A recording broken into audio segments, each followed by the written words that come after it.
동력, 글밭, 6월 15일 금요일 강릉 민주당 깨춤을 추더니 그 말 많던 지방선거가 끝났습니다.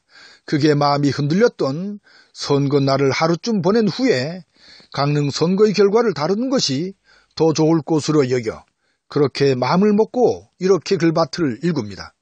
어제 오늘의 글밭 제목을 강릉 민주당 깨춤을 추더니라고 미리 알렸습니다. 이렇게 미리 알린 것은 님들의 마음을 살피느라 좋은 말만을 고르지는 않을까요? 흔들리지 않으려는 저의 된 마음이 앞섰기 때문입니다. 열이면 열, 백이면 백이 다 다르니까요. 그래서 더욱 조심스럽게 눈치를 살피는 것이 보통이니까요. 이런 까닭으로 제 마음이 흔들릴 것이고 그러면 듣기 좋은 이야기만을 채울 것이 뻔하니까요. 쓴소리를 하지 못할 것이 뻔한 제 자신에게 쐐기를 박는 심정으로 잡은 도발적인 제목입니다. 강릉 선거를 앞둔 지난달인 5월 26일부터 선거날인 6월 13일까지 그리고 14일인 어제까지 줄곧 강릉 선거에 대한 이야기를 하였습니다.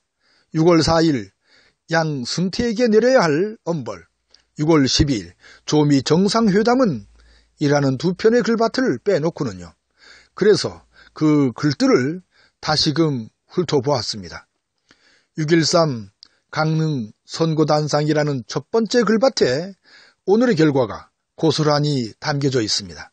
여론조사를 분석하여 세 가지의 큰 흐름을 읽어내고 거기에 대한 대응 전략을 밝혔죠. 그 하나는 최욱철 후보가 크게 앞서가는 민주당 지지도를 받아내지 못하고 있다는 점. 그 둘은 무응답층이 으뜸 지지를 받고 있는 최욱철 후보를 훌쩍 뛰어넘고 있다는 점. 그 셋은 김한근 후보의 작은 상승 기운이 숨어 있다는 점입니다. 이에 따라 딱 한 가지의 대응 전략을 내놓았죠. 정당의 지지를 앉지 못하고 있는 까닭인 최욱철 후보의 과거 정치 이력을 넘어서는 일. 그러자면 민주당에 걸맞는 인사들을 곁에 두고 강력한 의지를 효과적으로 밝히는 방법. 지난날에 잘못을 용기 있게 인정하여 진정성을 보이는 일이 그 어느 것보다 먼저였습니다.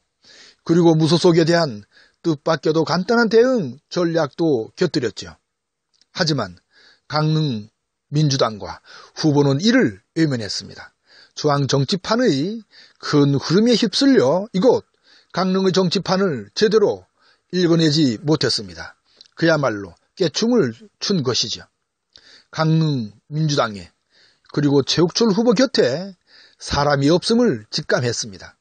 이번 강릉 선거의 결과는 강릉 민주당을 위해서도 차라리 잘 되었다는 생각이 듭니다. 깊이 잘못을 깨우치고 바르게 넘어설 수 있는 기회로 삼으면 되니까요.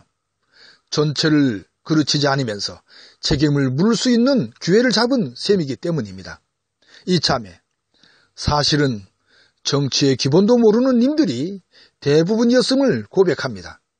그러는 니는 그럼 네가 하지라고 곧바라 쏘아붙이는 님들의 목소리를 듣습니다. 그래서 시도 때도 없이 깨춤을 추지 마시라는 말씀을 드리는 금요일 새벽입니다. 오늘 또 그저 고마움 뿐입니다. 고맙습니다.